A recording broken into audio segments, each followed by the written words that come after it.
Dunia tidak berbohong secara terang-terangan, ia hanya mengalihkan pandangan kita. Ia memberi kita cermin retak, bukan untuk mencelakai, tapi untuk membuat kita sibuk memperbaiki bayangan, agar kita tak sempat melihat wujud sejati di baliknya. Karena kebenaran sejati bukan sesuatu yang bisa dikendalikan. Dan jiwa yang ingat siapa dirinya, adalah jiwa yang tak bisa lagi diikat oleh rantai ilusi. Sejak awal, sistem telah dibangun dengan satu tujuan halus, membuat kita lupa. Kita diajarkan bahwa kita lahir dengan dosa, bahwa keselamatan harus dicari di luar diri, bahwa rasa takut adalah penuntun yang sah. Ketakutan itu bukan kebetulan. Ia adalah tembok tak kasat mata yang memisahkan manusia dari kekuatannya sendiri. Namun ironinya, kebenaran tidak pernah benar-benar hilang. Ia hanya diselimuti kabut. Dan kabut itu menipis setiap kali kita bertanya lebih dalam, setiap kali kita merasa tidak nyaman dengan kenyataan yang ditawarkan. Mengapa kita dilupakan? Karena jika kita ingat, kita akan bebas. Bebas dari manipulasi, dari ketergantungan, dari cerita-cerita yang dipaksakan tentang siapa kita, dari harus menjadi cukup menurut standar yang sempit. Jiwa yang mengingat tidak akan lagi mencari validasi, tidak akan lagi tunduk pada narasi lama tentang ketidakberdayaan. Dan kebebasan sejati adalah hal yang paling ditakuti oleh sistem yang hidup dari kepatuhan massal.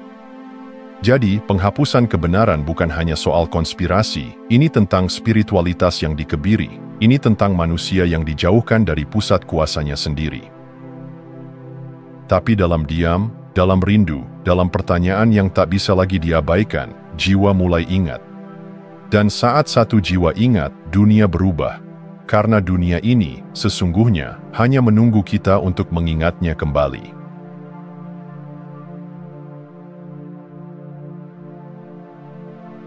Sebelum jiwa menjejak dunia, ada sebuah cetak biru yang dibisikkan dalam keabadian. Bukan naskah kaku, tapi semacam simfoni yang bergetar dalam 7 tahap sakral. Inilah yang disebut Kodeks Anime, sebuah peta tak terlihat yang hanya bisa dibaca dengan hati yang terjaga. Setiap tahap adalah gerbang, dan setiap gerbang menguji bukan hanya keberanian, tapi juga kebijaksanaan jiwa. Ini bukan sekadar proses sebelum lahir, ini adalah upacara penciptaan, di mana jiwa bukan hanya bersiap menjadi manusia, tapi juga pembawa cahaya dalam bentuk yang terbatas.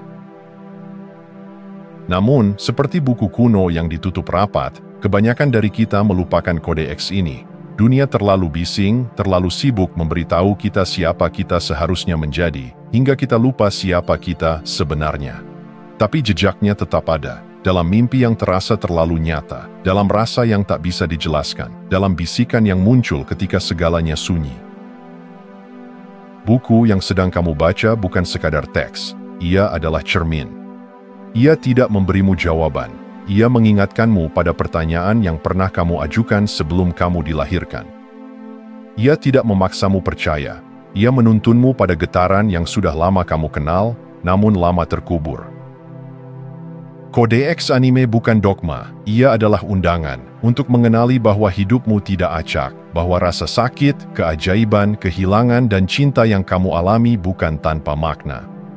Ada arsitektur suci di balik semuanya, dan ia tak ditulis oleh dunia, tapi oleh jiwamu sendiri. Maka saat kamu mulai mengingat cetak birumu, hidup berubah. Bukan karena dunia menjadi lebih mudah, tetapi karena kamu mulai melihat dengan mata yang lebih dalam, mata jiwa.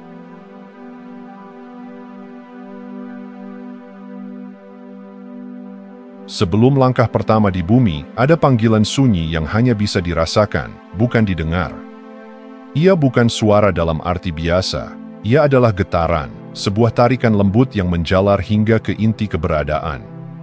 Panggilan ini datang bukan dari luar, tapi dari sumber, dari pusat kesadaran universal tempat semua jiwa berasal. Jiwa tidak datang ke dunia karena terpaksa, ia datang karena siap. Siap untuk mencinta dan dilukai, untuk belajar dan melupakan, untuk jatuh dan, suatu hari, bangkit kembali. Inilah momen pertama, ketika jiwa berkata ya kepada pengalaman. Ia tahu bahwa dunia tidak akan mudah, tapi juga tahu bahwa setiap luka bisa menjadi jendela menuju cahaya. Panggilan ini masih bergema, di balik rutinitas, di antara rasa hampa, dalam kerinduan yang tak bisa dijelaskan, kita mendengarnya. Kadang muncul saat menatap langit malam, atau saat segalanya terasa kosong, meski semuanya tampak lengkap. Itu bukan kebetulan, itu adalah gema dari perjanjian lama yang belum kita lupakan sepenuhnya. Kesadaran universal bukan tempat yang jauh, ia adalah rumah yang selalu kita bawa, namun sering kita abaikan.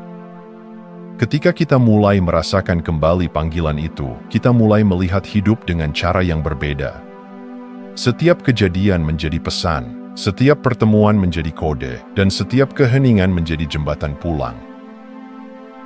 Ini bukan tentang agama, bukan pula tentang kepercayaan tertentu, ini tentang resonansi.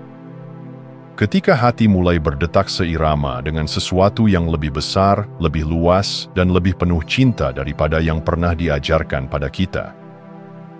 Panggilan itu tidak pernah berhenti.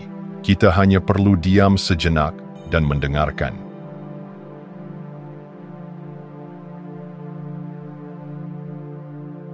Sebelum jiwa terlahir kembali, ada saat hening yang begitu agung, peninjauan, bukan dengan mata, tapi dengan rasa yang melampaui kata. Jiwa melihat seluruh perjalanannya, bukan sebagai film yang diputar ulang, tapi sebagai gelombang emosi, warna, dan pemahaman mendalam. Tidak ada yang menilai, tidak ada suara yang berkata, kau salah atau kau gagal.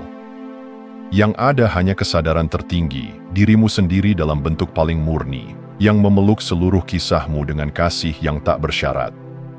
Bahkan kesalahan terdalam dilihat dengan kelembutan, karena dari sana tumbuh benih kebijaksanaan.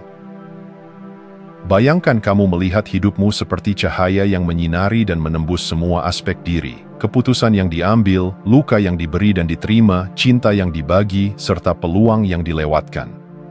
Tapi tidak ada penyesalan, hanya pengertian, dan dari pengertian itulah muncul niat yang baru, niat untuk bertumbuh lebih jauh. Refleksi ini bukan untuk menghukum, ia adalah penyelarasan. Jiwa mulai memahami pola yang terbentuk, pelajaran yang belum selesai, dan energi yang perlu diseimbangkan. Disinilah muncul wawasan, mengapa seseorang akan hadir dalam hidupmu, mengapa tantangan tertentu akan muncul kembali, dan apa yang sebenarnya ingin disembuhkan. Tahap ini adalah jeda sakral sebelum penulisan misi baru. Jiwa tidak terburu-buru, ia tahu bahwa kebijaksanaan butuh waktu untuk mengakar. Dan dalam diam itu, muncul cahaya, pengertian yang menembus ruang dan waktu, membawa kedamaian yang hanya bisa dirasakan oleh mereka yang telah memaafkan dirinya sendiri. Refleksi ini hidup dalam dirimu hingga hari ini. Kadang muncul sebagai intuisi yang kuat, atau penyesalan yang menyadarkan. Itu bukan beban, itu adalah bisikan dari dirimu yang lebih tinggi, mengajakmu kembali ke pusat.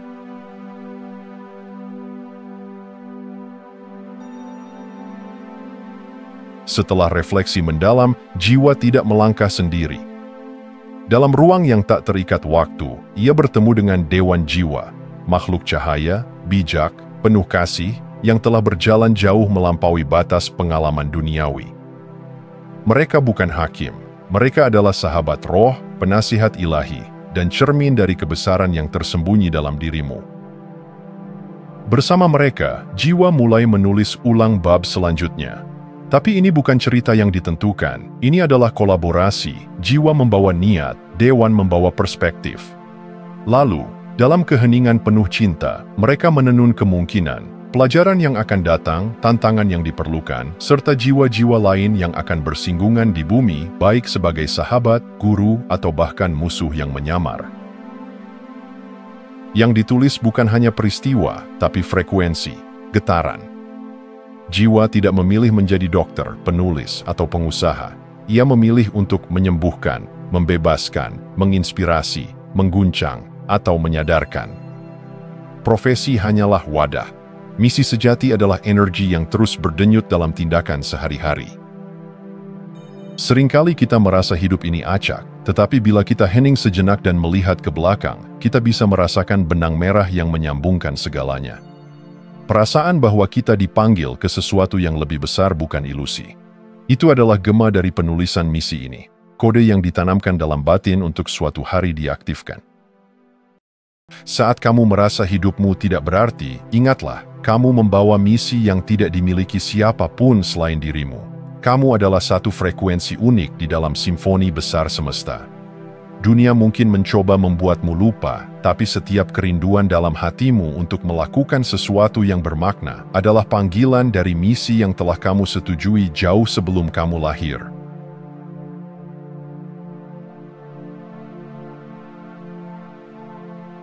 Setelah misi ditulis, jiwa melangkah ke tahap sakral berikutnya, memilih nyala api yang akan dibawanya ke dunia. Ini bukan sekadar tugas atau proyek, tetapi sebuah tujuan batin, getaran inti yang akan menjadi kompas dalam perjalanan hidup. Disinilah jiwa memilih bagaimana ia ingin hadir, sebagai penyembuh luka yang tersembunyi, sebagai pembawa cahaya dalam kegelapan, sebagai pengingat kasih di tengah kebencian. Tujuan hidup tidak selalu megah di mata dunia. Ia bisa bersembunyi dalam pelukan ibu kepada anaknya, dalam kejujuran seorang sahabat, dalam keberanian diam-diam seseorang yang memilih untuk tetap mencintai meski dikhianati. Dunia mungkin menyebutnya biasa, tapi di mata jiwa, semua itu adalah tindakan ilahi. Jiwa tidak menunggu dunia memberi tujuan, ia membawa tujuan itu dari asalnya. Kadang kita merasa kita harus mencari tujuan hidup, padahal yang sesungguhnya terjadi adalah kita sedang mengingatnya. Sebab benih itu sudah ada di dalam, tertanam dalam getaran paling dalam dari eksistensi kita. Ketika kita merasa gelisah, tidak puas, atau tersesat meski memiliki segalanya, itu bukan karena hidup kita kosong. Itu karena nyala yang kita pilih dahulu, belum kita izinkan menyala sepenuhnya. Jiwa merindukan untuk hidup sesuai nadinya sendiri, bukan irama yang ditentukan oleh dunia luar. Tujuan hidup bukan sesuatu yang dicapai, ia sesuatu yang dihidupi. Ia tidak datang dari kepala, tapi dari kedalaman hati. Ketika kamu melangkah di jalanmu dengan getaran yang selaras dengan jiwamu, dunia di sekitarmu ikut berubah. Bahkan tanpa sadar, kamu menjadi mercusuar bagi jiwa lain yang sedang mencari jalan pulangnya.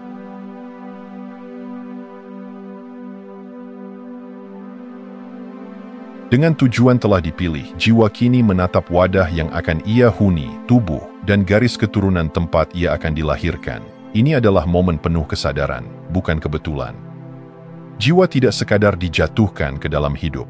Ia memilih dengan hati yang terbuka, bahkan ketika pilihan itu penuh luka, rintangan, dan penderitaan. Tubuh bukan sekadar daging dan tulang. Ia adalah kuil suci, alat untuk mengalami dunia dalam seluruh keindahan dan keterbatasannya.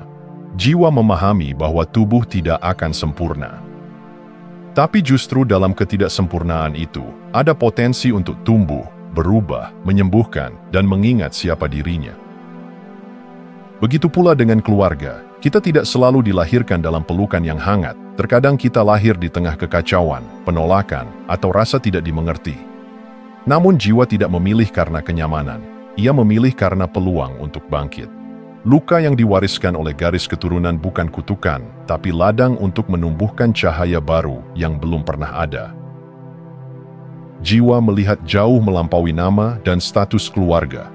Ia memilih berdasarkan getaran, pola yang harus ditransformasikan, dan kesempatan untuk membawa sesuatu yang lebih tinggi ke dalam garis itu. Kamu mungkin satu-satunya dalam keluargamu yang berbeda. Itu bukan kesalahan. Itu karena kamu datang membawa sesuatu yang tak pernah mereka kenal sebelumnya. Sebuah cahaya pembaruan. Jangan benci tubuhmu, jangan benci keluargamu. Keduanya adalah bagian dari desain agung yang kamu pilih sendiri. Dan di balik segala luka, ada teka-teki spiritual yang hanya bisa kamu pecahkan karena kamu membawa kunci-kuncinya dalam getaran jiwamu.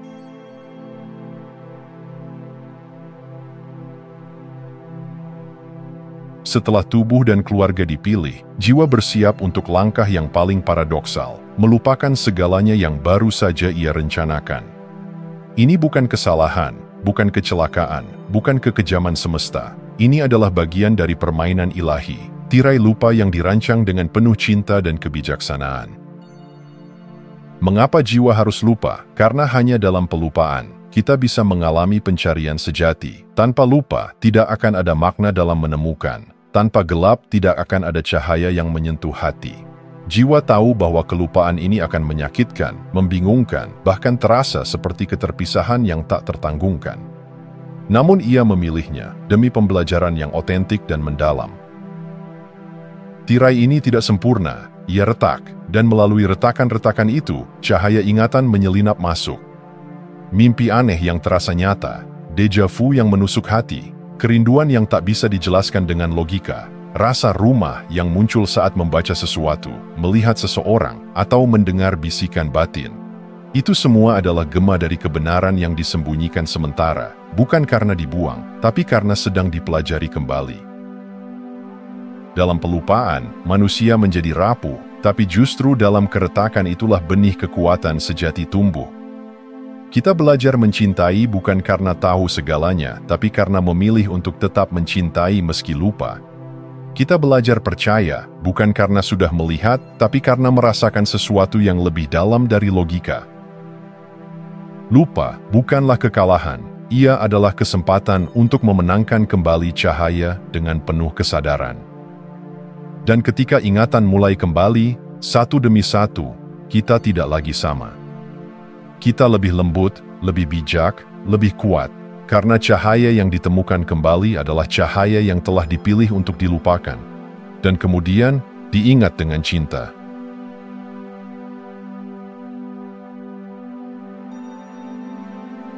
Inilah momen puncak, jiwa berdiri di ambang dunia, dengan segala rencana, pemahaman dan cinta yang telah dipilihnya, lalu melompat. Kelahiran bukan sekadar proses biologis, ia adalah lompatan iman tertinggi.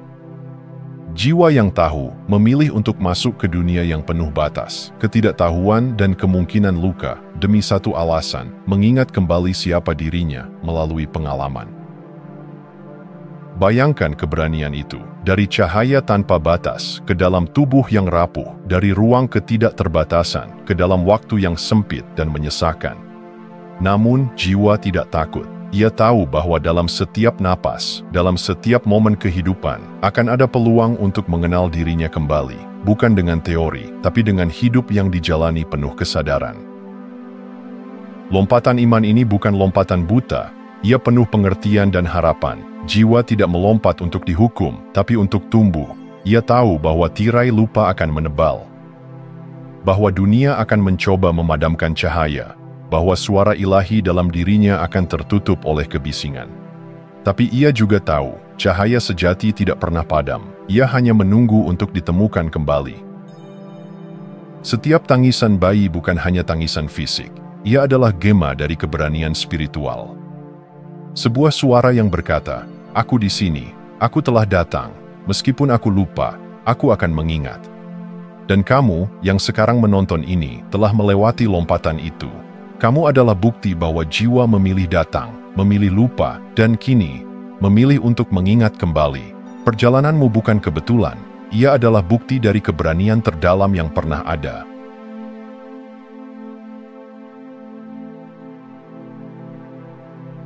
Di balik rasa asing terhadap dunia, di balik tangisan di malam yang hening, ada sesuatu yang lebih besar dari sekadar perasaan, yaitu sebuah panggilan.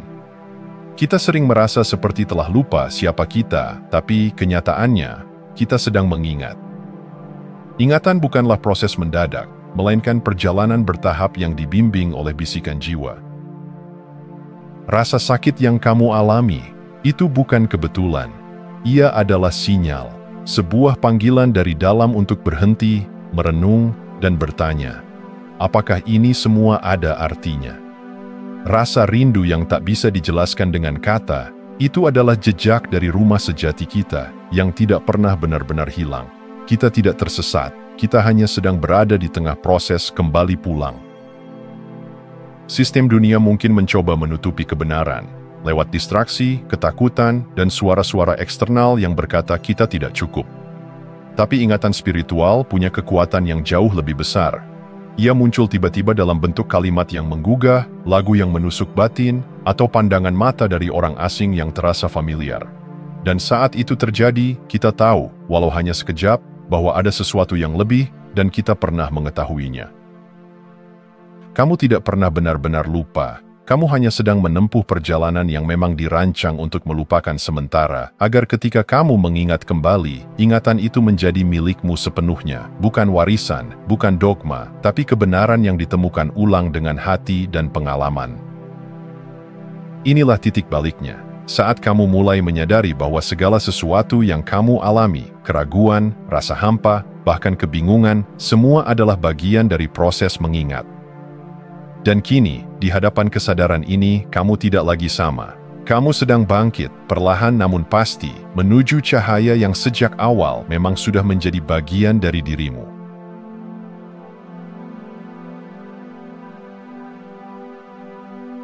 Mengetahui siapa kita sebenarnya bukanlah sebuah titik akhir, melainkan sebuah awal yang baru dan berat. Saat ingatan itu kembali, ada suara dalam diri yang tak bisa diabaikan lagi. Suara itu bukan sekadar bisikan, ia adalah panggilan untuk bertindak, untuk berubah, dan untuk menjalani hidup dengan penuh kesadaran. Mengetahui berarti tidak bisa lagi hidup dalam kepalsuan.